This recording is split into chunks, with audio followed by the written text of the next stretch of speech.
안녕하세요. 7기조날입니다.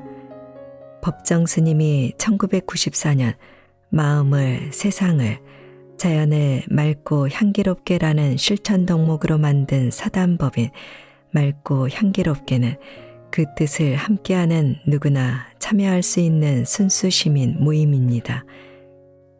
맑고 향기롭게 30주년을 기념하여 법정 스님이 전국을 돌며 대중 강연을 했던 내용을 제 글로 묶었는데요. 맑고 향기로운 사회를 위해 우리의 풍요롭고 참다운 삶을 위해 어떻게 살아야 하는지 그 길을 일러주시는 스님의 귀한 가르침이 담겨 있습니다. 오늘 소개할 책은 법정 스님 미공개 강연로 진짜 나를 찾아라입니다. 스님의 강연은 그대로 녹음에 풀어놓으면 훌륭한 한 편의 글이 됩니다. 교훈과 유머, 위로와 격려까지 어느 하나 부족함이 없는데요. 책을 읽다 보면 나지막히 때로는 격하게 말씀하시는 법정 스님의 생생한 음성이 들리는 듯합니다. 더구나 강연 내용이 20에서 30년 전의 말씀이라고는 생각할 수 없을 정도로 지금 이 시대를 살고 있는 우리에게 큰 울림을 주고 있습니다. 또한 이 책의 모든 강연 내용은 그동안 책으로 출간되지 않아 미공개된 것들이라서 더욱 큰 의미를 지니고 있습니다. 자, 그럼 지금부터 잠시 법정 스님의 가르침 속으로 들어가 보겠습니다. 오늘도 책 읽기 좋은 날과 함께 좋은 시간 보내세요. 구독, 좋아요, 사랑합니다.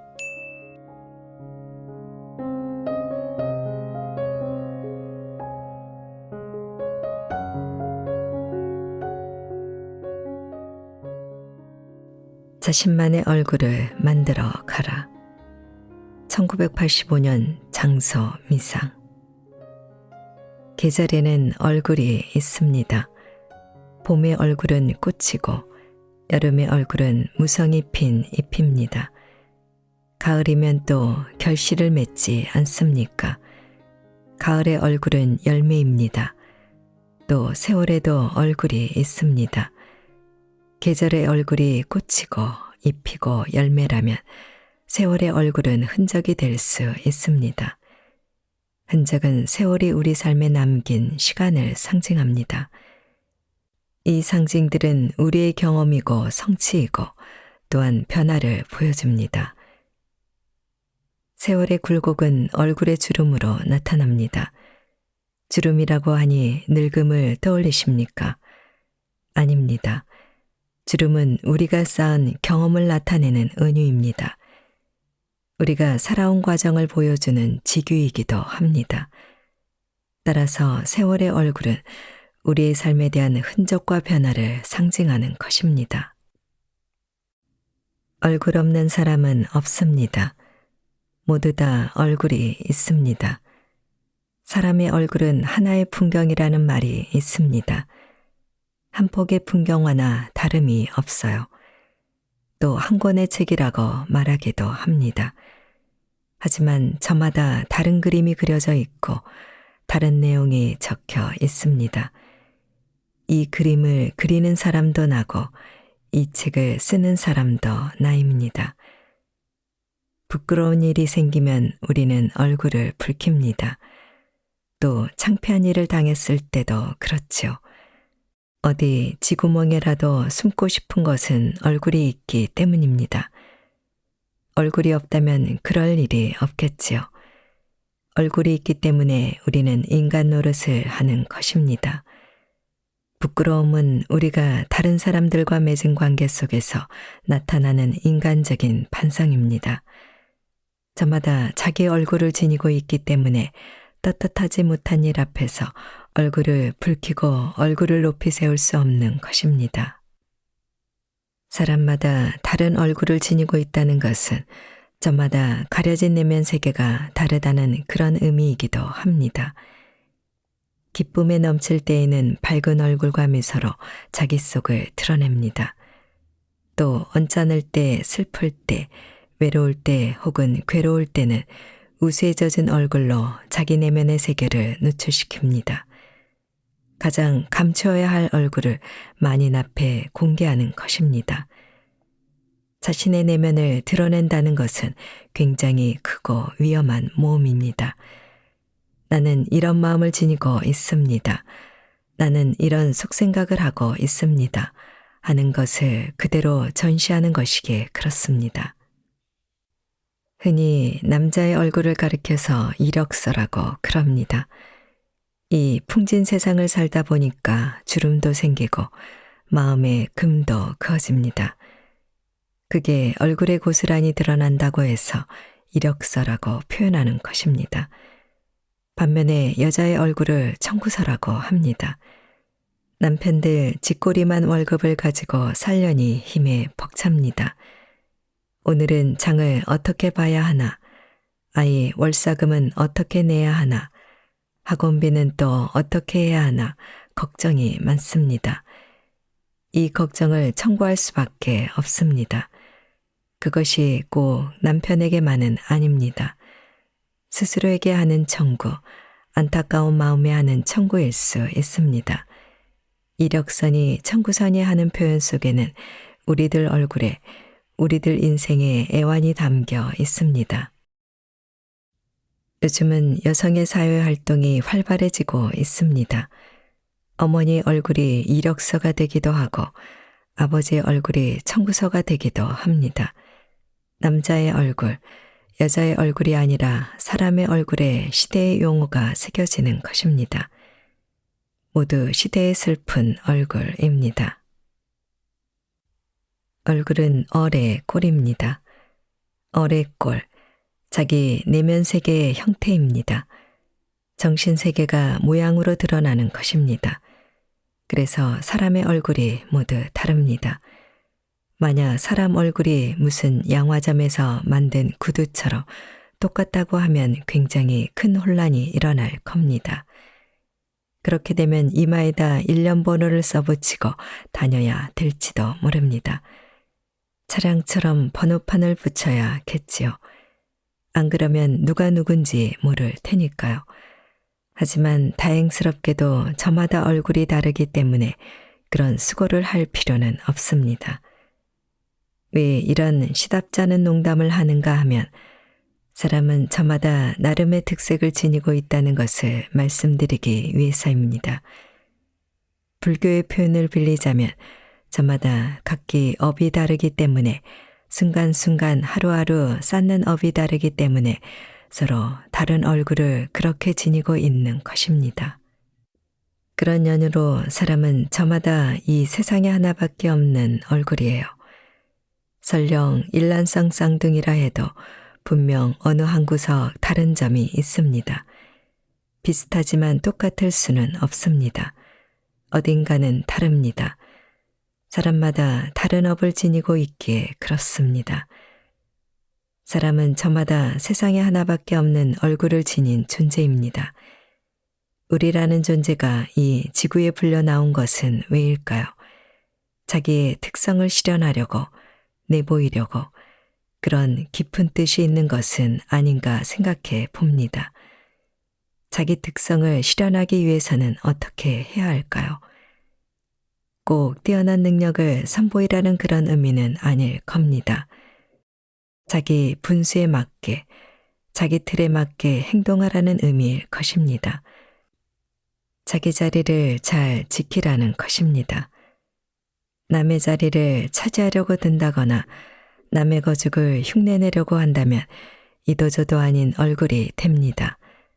저마다 특색을 타고났기 때문에 남의 얼굴을 닮으려고 해서는 안 됩니다. 남의 얼굴을 따라해서도 안 됩니다. 사람 얼굴에 어떤 표준형이 있는 건 아닙니다. 각자 자기 얼굴을 지닐 수 있으면 돼요. 그런데 자의식이 강하지 못한 사람들은 이발소나 미장원 같은 데 가서 배우 아무개 머리처럼 해달라고 하고 탤런트 누구처럼 화장해달라고 합니다. 그건 자기 모습을 망각하는 일입니다. 자기 자리를 모르고 자기 특성을 해치는 것입니다. 자기 얼굴을 지니려면 자기답게 살 수 있어야 합니다. 자기답게 살아야 자기 얼굴이 형성돼요. 점 어머니한테 받은 얼굴은 아직 완성된 것이 아닙니다.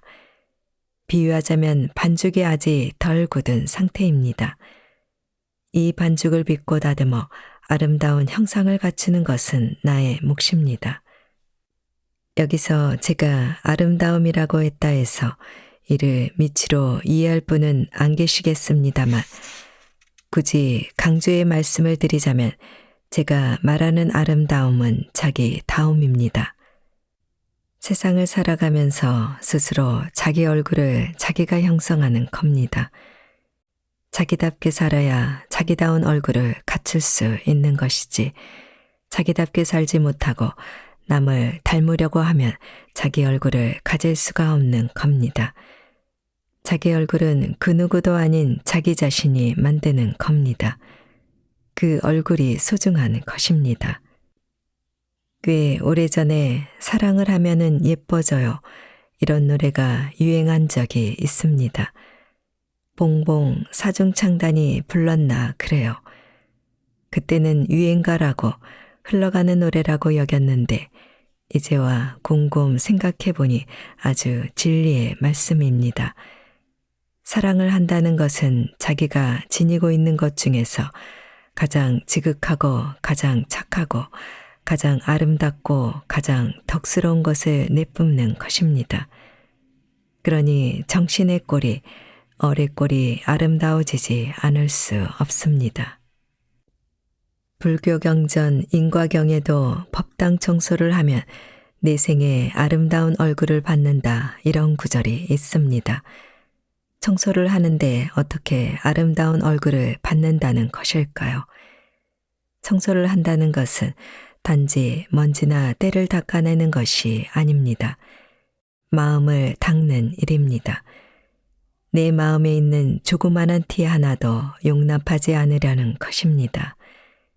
청소를 한다는 것은 그런 마음을 갖겠다는 것이니 얼굴이 아름다워지지 않을 수 없습니다. 제가 이런 말씀을 드리면 스님, 저는 매일 박박 청소를 하는데 하나도 안 예뻐져요. 이러는 분이 계십니다. 그건 마음이 아니라 바닥만 닦았기 때문에 그렇습니다. 마음을 닦는 일은 하루아침에 갑자기 이루어지는 것이 아닙니다. 조금씩 조금씩 쌓아갈 때 그렇게 되는 것입니다. 또 이렇게 말씀하시는 분도 있어요. 스님, 법당 청소를 하면 예뻐진다는데 그럼 매일 절에 와야 하나요? 법당은 절에만 있는 게 아닙니다. 각자 집에다 법당이 있어요. 오늘 못 오신 분들 집에도 법당이 있습니다. 부처님의 형상을 새겨놓은 불상을 모셨건 안 모셨건 다 법당이 있습니다. 우리들 마음이 다 있는 곳, 바로 그곳이 법당입니다. 비록 눈에는 보이지 않지만 부처님이 어느 곳에나 계시므로 법당 또한 어느 곳에나 있는 것입니다. 우리들의 청정한 자성, 청정한 생각, 이게 바로 부처의 마음이니 그 마음이 있는 곳이 바로 법당입니다. 그 법당을 청소하십시오. 비싼 돈 주고 헬스클럽 다닐 필요 없어요. 무슨 음식 먹으면 예뻐진다고 길을 쓰고 찾아다닐 필요도 없습니다. 자기 집에서도 얼마든지 미인이 될 수 있는데 왜 문 밖에서 찾으려고 합니까? 마음 법당을 청소하십시오. 그렇게 청소를 하고 나면 얼굴이 밝아지지 않을 수 없습니다. 정결해지지 않을 수 없습니다. 제 중학교 때 이야기를 하나 해 드리겠습니다. 그때 영어를 가르치던 선생님이 계셨는데 학교 관사에서 사모님과 사셨어요. 이런 말씀은 좀 죄송스럽습니다만 이분 얼굴이 좀 낫습니다. 낫다고 하니 무슨 말인가 싶겠는데 세간의 말로 하면 못났다고 할 수 있습니다. 곱슬머리에다 얼굴은 붉고죽죽하고 눈은 뱁새 눈처럼 쭉 찢어지고 그랬습니다. 물론 그때 어린 마음에 그리 생각했던 것입니다. 사람을 외형으로 판단할 수는 없는 노릇입니다. 반면에 사모님은 그렇게 예뻐요. 평양미인이라는 말이 있지 않습니까? 우리 어린 것들이 보기에도 아주 시원스럽고 늘씬하게 평양미인처럼 생기셨습니다. 아주 아름다운 사모님이었지요. 그때 친구들끼리 모이면 어떻게 우리 선생님 같은 분이 저리 아름다운 사모님과 짝이 되셨을까 수군거리기도 했습니다. 그런데 이제 그 뜻을 알겠어요. 사모님은 우리 선생님에게서 속사람을 찾으셨던 겁니다. 사실 영어 선생님은 선량하면서도 사나이다운 매력이 넘치는 분이셨거든요. 사모님은 바로 그것을 찾으신 겁니다. 아마 사모님 마음에는 선생님 얼굴이 가장 멋있게 느껴졌을 겁니다. 얼굴은 하나의 소재에 지나지 않아요. 미추는 껍데기일 뿐입니다. 마음이 밝으면 그 얼굴도 밝습니다. 밝은 마음이 만들어낸 얼굴은 껍데기와 상관없이 아름답습니다. 한 조각가가 이렇게 말했습니다. 예술은 돌덩이에다가 아름다움을 새겨넣는 것이 아니다. 원래 돌이 가지고 있는 아름다움을 캐어내는 것이다. 어떤 소재에다가 아름다움을 새겨넣는 것이 아니라고 합니다. 소재가 지니고 있는 원천적인 아름다움을 하나하나 쪼아서 캐내는 거라고 합니다. 이런 것이 바로 아름다움을 찾는 눈입니다. 생각이 전혀 다른 겁니다. 요즘 일 때문에 여기저기 다니다 보니까 재미있는 것을 많이 봅니다. 한 번은 고속버스 터미널에 갔는데 터미널이랑 붙어있는 백화점에서 사람들이 많이 모여 있어요. 거기서 누가 마이크를 잡고 뭐는 오른쪽에 바릅니다. 뭐는 왼쪽에 바릅니다. 이러면서 강의를 해요. 처음에는 무슨 소린가 했는데 가만 보니 화장품 회사에서 홍보를 나온 거예요. 요즘 세상에 화장을 안 할 수는 없어요.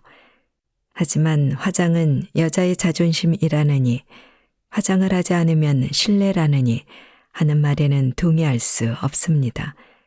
그럼 연세 많이 드신 할머니들이 노션 하나 달랑 바르고 화장 안 하고 다니는 것도 잘못이라는 이야기가 되지 않습니까? 할머니들이 화장을 안 하고 다니면 자존심도 없는 것이 되고 예의도 안 지키는 것이 되는데 그런 억지 논리가 어디에 있습니까? 화장은 단지 필요에 따른 것이지 그것이 무슨 변명이나 명분이 되어서는 안 됩니다. 더 중요한 것은 마음입니다. 아름다움은 화장품을 바르고 머리를 가다듬고 해서 얻는 것이 아닙니다. 조각가의 말처럼 내 마음 안에 들어있는 보석을 캐냄으로써 얻는 것입니다. 그럼 우리는 어떻게 해야 내 얼굴을 만들 수 있을까요? 어떻게 하면 자기다운 얼굴을 만들 수 있을까요? 화장은 겉모습만 치장하는 것일 뿐 내면을 가꾸지 못합니다. 그런데도 많은 사람들이 그저 칠하고 바르면서 겉을 화려하게 꾸미는 데에만 치중하고 있습니다. 하지만 예술은 감출수록 오히려 드러나는 법입니다. 화장이 예술이 되어서는 안 됩니다. 마음이 예술이 되어야 합니다. 여러분, 화장은 왜 하는 것입니까? 예뻐지기 위해서 하는 것입니까? 그럼 화장을 하지 않은 어머니들의 민낯은 왜 아름다운 것입니까? 수유 중인 어머니가 아이에게 젖을 먹이기 위해 눈에 뭐 칠하고 입술에 뭐 칠했다는 이야기는 들어본 적이 없습니다. 화장과 아름다움은 상관이 없는 것입니다. 화장을 하는 본질적인 이유가 무엇인지 진지하게 생각해 보아야 합니다. 현대인은 도시의 강렬한 빛깔, 어지러운 간판, 구조라든가 색채라든가 여러 가지 혼잡 습과 소음에 묻힙니다. 그러다 보니 그 안에서 좀 더 자신을 드러내고 싶은 심리가 발동합니다. 그런데 이것이 지나치다 보니 중독에 이릅니다. 자꾸 더 진하게 해야 돼요. 하지만 과장과 남용은 본래의 아름다움을 스스로 소멸시키는 것입니다. 중요한 것은 조화로움입니다. 영혼을 맑게 혹은 아름답게 가꾸는 것, 이것이 본질입니다. 사람의 얼굴은 또 많은 것을 이야기합니다. 즐겁고 기쁠 때는 표정이 맑고 환합니다. 하지만 슬프고 괴로울 때는 어둡고 자신도 모르게 찡그리게 됩니다. 즐겁고 기쁠 때는 웃음이 나옵니다. 하지만 슬프고 괴로울 때는 눈물이 나오지요. 웃음만 있으면 좋을 것 같지만 사람 사는 일이 그렇지 않습니다. 눈물이 있다는 것은 구원이 있다는 뜻입니다. 웃음과 눈물 모두 필요합니다. 웃음으로써 슬픔을 견디기도 하고 눈물로써 괴로움을 이겨내기도 하는 것입니다. 다만 환기가 필요하기는 합니다. 환기란 얼굴의 상을 바꾸는 것입니다. 늘 찌푸리고만 있는 얼굴, 그렇게 우거지상을 하고 있으면 나의 마음이 더 무거워집니다. 곁에 있는 사람에게도 영향을 미칩니다. 온화하고 잔잔한 미소를 띤 모습을 만나면 그 얼마나 신선합니까? 그런 얼굴을 해야 합니다. 그렇게 하면 가족에게도 이웃에게도 선하고 복된 기운을 전할 수 있습니다. 물론 언짢은 일도 있고 참기 어려운 일도 있습니다. 있기 마련이지요. 그게 사바세계의 구조입니다. 그렇다고 해서 신호등처럼 그것을 즉각적으로 얼굴에 나타내면 자칫 그대로 굳어져 버릴 수 있습니다. 신호가 켜지면 그것을 끄십시오. 극복할 수도 있어야 합니다. 극복이라고 하니 어렵게 생각하는데 맑은 생활 습관을 익히면 됩니다. 불자들이 공통적으로 지켜야 하는 것이 있습니다. 그것은 바로 5가지 계입니다. 영혼을 아름답게 가꾸기 위해서 맑은 생활 습관, 맑은 생활 규범이 있어야 하는데 그것이 5개입니다. 하나씩 말씀드려 보겠습니다.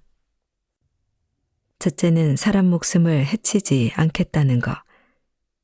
둘째는 남의 것을 훔치지 않겠다는 것. 셋째는 자기 가정을 이탈해서 딴 눈 팔지 않겠다는 것. 넷째는 진실한 말만 하겠다는 것. 다섯째는 취하지 않고 늘 맑은 정신을 가지겠다는 것입니다. 이것이 부처님께서 말씀하신 5가지 습관, 규범을 정리한 5개입니다. 원래 개라는 것은 이것 하지 마라, 저거 하지 마라, 이런 것이 아닙니다. 이것을 하겠다, 저것을 하겠다, 이렇게 다짐하는 거예요. 내가 어떻게 살겠다는 다짐을 보이는 것입니다. 그런데 율은 좀 달라요. 율은 규제입니다. 하지만 본질적으로는 같습니다. 그래서 개와 율을 합해 계율이라고 부르기도 합니다. 쉽게 얘기해서 하나의 생활 습관이에요. 2가지 다 생활 습관입니다.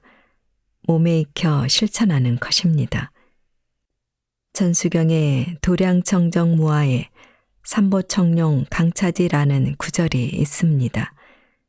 도량이 깨끗해져서 티끌과 더러움이 없을 때 불법 승삼보와 천룡팔부가 이 땅에 내려온다, 이런 뜻입니다. 여기서 도량이라 하는 것은 꼭 저를 의미하는 게 아닙니다. 우리가 몸담고 사는 곳이 다 도량이에요. 우리가 살고 있는 집도 도량입니다.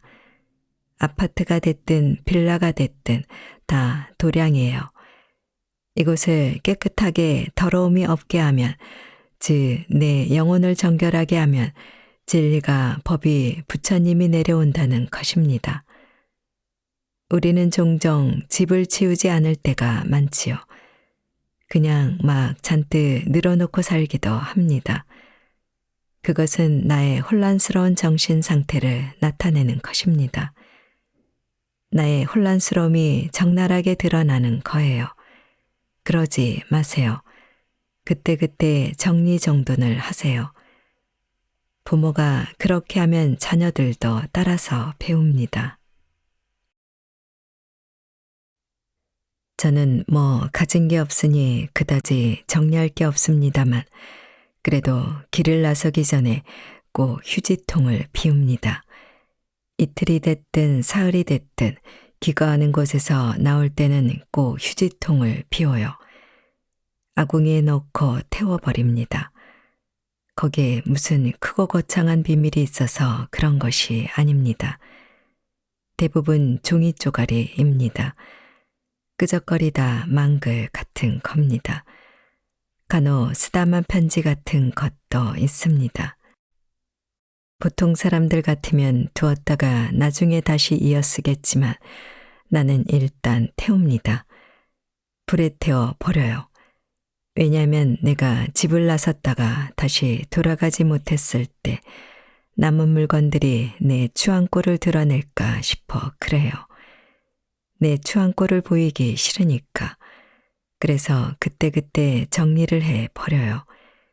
그것이 생활 습관이 돼서 일이 있어 나가다가도 다시 들어가 한 번 더 정리를 합니다. 물건이 아니라 마음을 정리하는 것이지요. 계절이 깊어가고 있습니다. 조금 있으면 나무들이 잎을 다 떨어뜨립니다. 계절의 변화를 보면서 벌써 가을이다. 세월이 더덥구나. 올해도 2달밖에 안 남았네. 이렇게 한탄하지 마세요.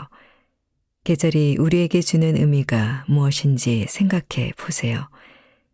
나무에서 이탈해 떨어진 낙엽, 계절이 빚어낸 열매, 이런 자연의 변화가 하루하루 살아가는 인생에서 어떤 의미인가 천착해 보세요. 다르게 생각할 수 있어야 합니다. 비본질적인 것, 불필요한 것은 다 버리세요. 털어 버리세요. 그래야 홀가분해집니다. 마치 나뭇잎이 다 떨어져야 내년에 새로 움이 트는 것처럼 모두 버려야 새로 시작할 수 있습니다. 사람도 마찬가지입니다.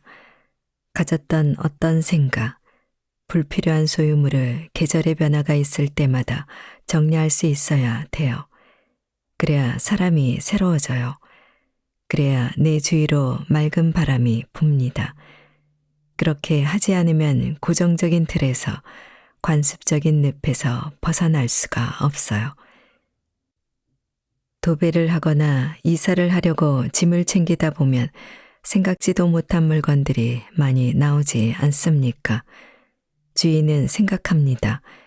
이걸 챙기자니 짐스럽고 그렇다고 남 주기는 아깝습니다. 그런 짐들이 얼마나 많아요. 처음에는 다 필요할 것 같아서 사들이고 들여놓은 것이지만 살다 보니 점점 의미는 사라지고 짐만 되는 것이 얼마나 많습니까? 생활에 꼭 필요한 것도 있지만 없어도 상관없는 것이 얼마나 많아요. 그건 그냥 물건이 아니라 마음의 짐입니다. 덜어 버리세요. 그러면 훨씬 마음이 가벼워져요. 신경이 분산되지 않고 생활이 단순해집니다. 단순해지면 마음이 굉장히 맑아집니다. 아까울 게 뭐 있어요. 언젠가는 이 몸뚱이도 다 버리고 갈 텐데 그깟 물건쯤이야 아무것도 아닙니다. 그런 연습을 해야 됩니다. 아무 연습도 하지 않고 있다가 이 세상을 떠날 때가 되면 어떻게 합니까? 그러면 숨이 넘어가는데도 눈을 못 감습니다. 죽음은 고통이 아니어야 하는데 그렇게 되면 고통만 남습니다. 준비를 해야 합니다. 떠나는 연습을 해야 돼요. 그러기 위해서는 버릴 줄 알아야 합니다. 사람이 산다는 건 뭡니까? 순간순간 새롭게 피어나는 것입니다. 꽃처럼 순간순간 새롭게 피어날 수 있어야 사람입니다. 그래야 살아있는 사람입니다. 맨날 똑같은 거 되풀이하는 사람, 어떤 틀에 박혀서 벗어날 줄 모르는 사람, 그건 죽은 사람이라고 할 수 있습니다. 낡은 것으로부터, 묵은 것으로부터, 비본질적인 것으로부터 벗어나야 합니다. 거듭거듭 털고 일어설 수 있어야 합니다. 그래야 자기가 지니고 있는 가능성을 새롭게 개발할 수가 있는 거예요. 그런 노력, 새롭게 피어나려는 노력을 하지 않으면 어떤 결과가 옵니까? 늙음과 질병과 죽음이 옵니다. 창조적인 노력이 없을 때 늙음과 질병과 죽음이 오는 거예요. 흔히 그런 얘기들을 하지 않습니까? 가난하고 어려워서 아등바등 또순이처럼 살 때는 아무렇지 않잖아요. 아픈 게 뭐예요? 감기가 뭐예요? 그런 거 없잖아요. 그런데 살만해지면, 몸이 편안해지면 그때부터 아파요. 쑤시고 결립니다.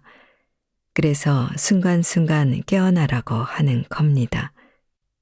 사람은 날마다 새롭게 피어날 수 있어야 합니다. 꽃도 그렇게 피어나서 새로운 향기를 내뿜으며 자신의 존재를 드러내는데 사람이 제자리 걸음만 해서 되겠습니까? 창조적인 노력을 하십시오.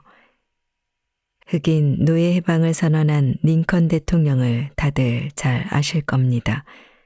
그가 대통령이 됐을 때 친한 친구가 자기 주변 사람을 한 명 청거해요. 새로운 내각에 필요한 사람이라고 생각했겠지요. 그런데 그 사람을 만나본 링컨은 단번에 거절을 합니다. 친구는 서운했습니다. 자기가 볼 때는 가장 일을 잘할 수 있는 적임자인데 왜 그 사람을 안 쓰는지 말이죠. 나중에 왜 그를 발탁하지 않았는지 물어봤다고 해요. 그러자 링컨이 이렇게 답합니다. 그 사람 얼굴이 마음에 들지 않았네. 친구가 어이가 없었는지 되묻습니다. 이보게 얼굴이 어디 그 사람 탓인가? 얼굴이야 부모가 준 대로 타고나는 것인데 그런 이유로 유능한 사람을 쓰지 않는다니 말이 되는가? 일리가 있는 말입니다. 제가 가끔 농담처럼 반죽 이야기를 합니다만 반죽이야 부모가 했으니 그 사람 책임이 아니지요. 그러자 링컨은 또 이렇게 답합니다. 어릴 때는 부모가 준 얼굴로 세상과 마주할 수밖에 없지. 하지만 나이 40이 넘으면 자기 얼굴에 책임을 져야 하네. 40이 넘었다는 것은 어른이 되었다는 의미입니다. 어른은 자신이 쌓은 인생에 책임을 져야 합니다. 어릴 적에는 부모가 준 얼굴로 살 수밖에 없으니 허물을 잡을 수 없지만 어른이 된 후의 얼굴은 자기가 살아온 삶이 투영된 것이니 거기에는 책임이 따른다는 말입니다. 이 말을 다시 하면 저마다 스스로 자기 얼굴을 만들어야 한다는 소리입니다. 링컨이 사람을 미치로 판단했을까요? 아니겠지요. 링컨 친구가 청구한 그 사람의 얼굴에는 못남이 아니라 어떤 그늘이나 어두움이 있었을 겁니다. 링컨은 그걸 알아보는 것입니다. 미소라든가 찡그림이라든가 얼굴 표정을 나타내는 말이 여럿 있지만 본디 얼굴에는 어떤 표정도 있는 게 아닙니다. 하지만 자기다운 삶을 살면 자신만의 표정이 나타납니다. 기본을 지니고 마음의 안정을 이루고 지혜롭게 살 때 진정한 자기 얼굴, 어레꼴을 이룰 수 있습니다. 자기답게 살지 못하기 때문에 생활규범 없이 무질서하게 살기 때문에 마음은 안정되지 못하고 흔들립니다. 이리저리 갈피를 잡지 못하니 자기가 지니고 있는 무한한 잠재력도 깨우지 못합니다. 그냥 허둥지둥 그렇게 사는 겁니다.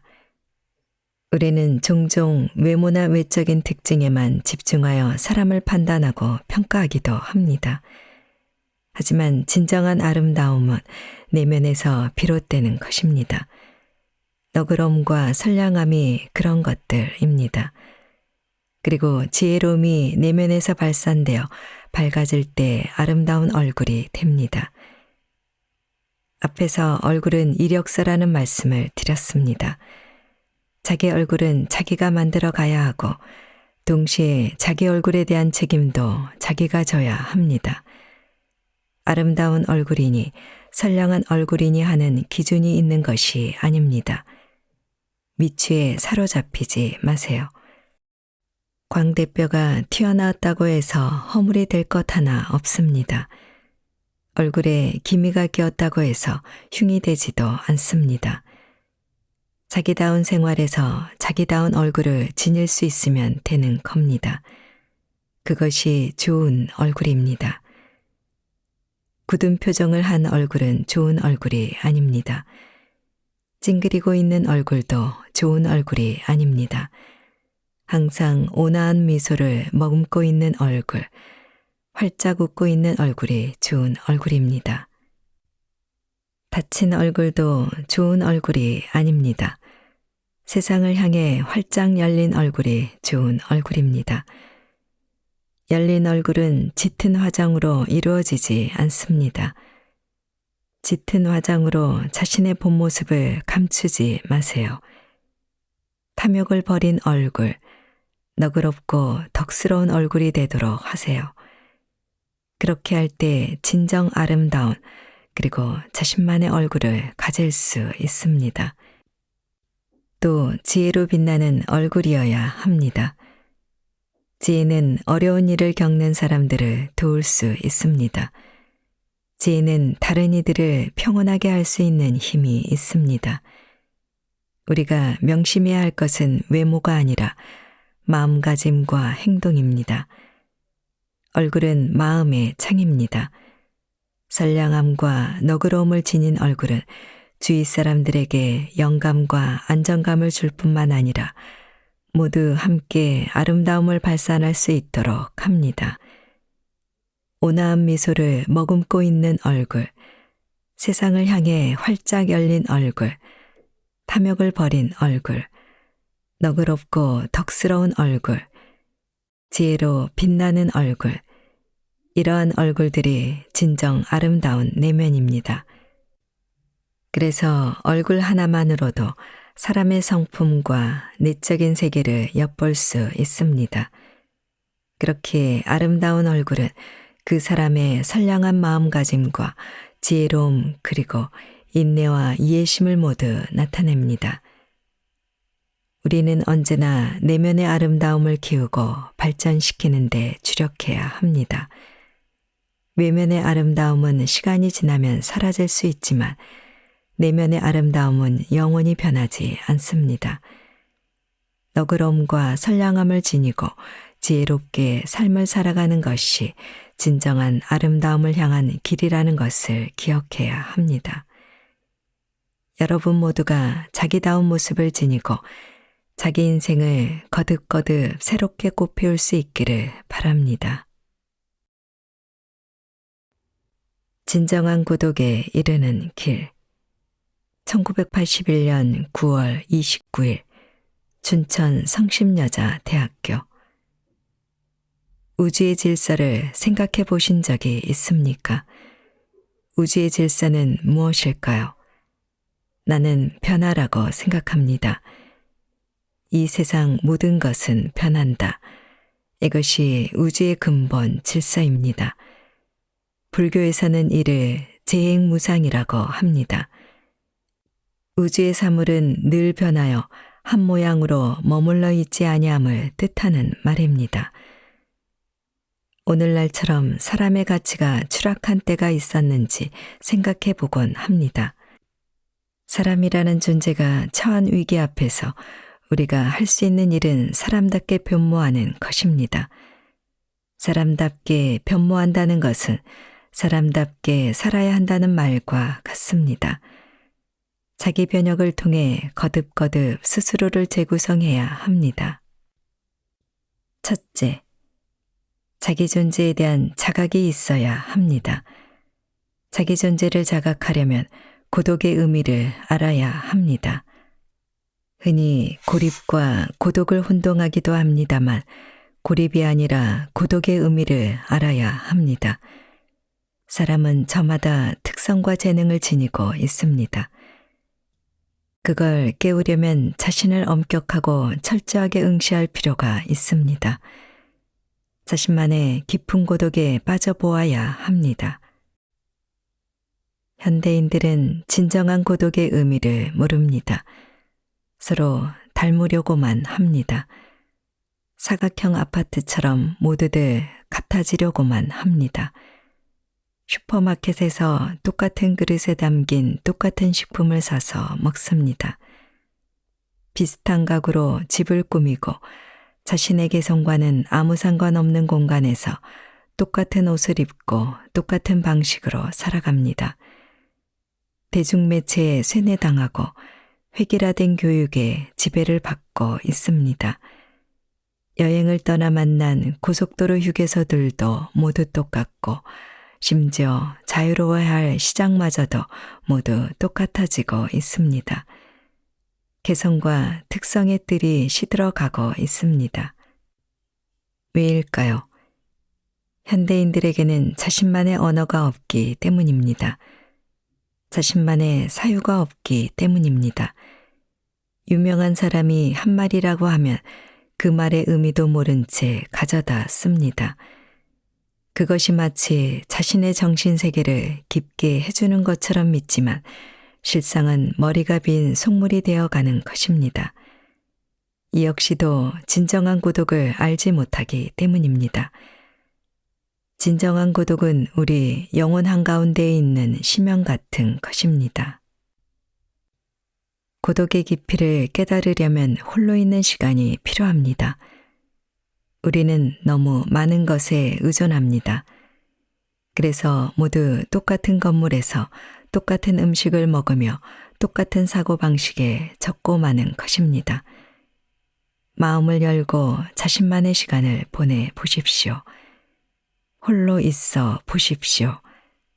침묵의 바다에 들어가 봐야 벌거벗은 자신을 만날 수 있습니다. 이런 시간을 경험할 때 진정한 고독의 깊이를 깨달을 수 있습니다. 우리가 고독을 체험하는 것은 자기로부터 시작하기 위해서이지 거기 머무르기 위해서가 아닙니다. 자기 확산이 필요합니다. 인간의 기본은 세상에 존재하는 것이라고 할 수 있습니다. 삶에 적극적으로 참여하고 주변 환경과 자신의 존재에 대해 인식하며 사회에서 활동하는 것을 의미합니다. 즉, 주체적으로 존재하고 주변의 일과 사람에 적극적으로 대응하는 것을 의미합니다. 세상에 있다는 것은 함께 있음을 뜻합니다. 우리는 수많은 이웃들과 함께 살 수밖에 없는 운명을 지니고 태어났습니다. 우리 고독의 최종적인 관계는 결국 이웃입니다. 서로가 영향을 주고받으면서 함께 살아가는 것입니다. 이것이 진정한 고독의 의미입니다.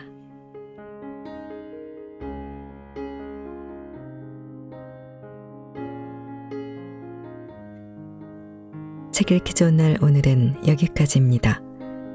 안전하고 포근한 시간 되세요. 사랑합니다.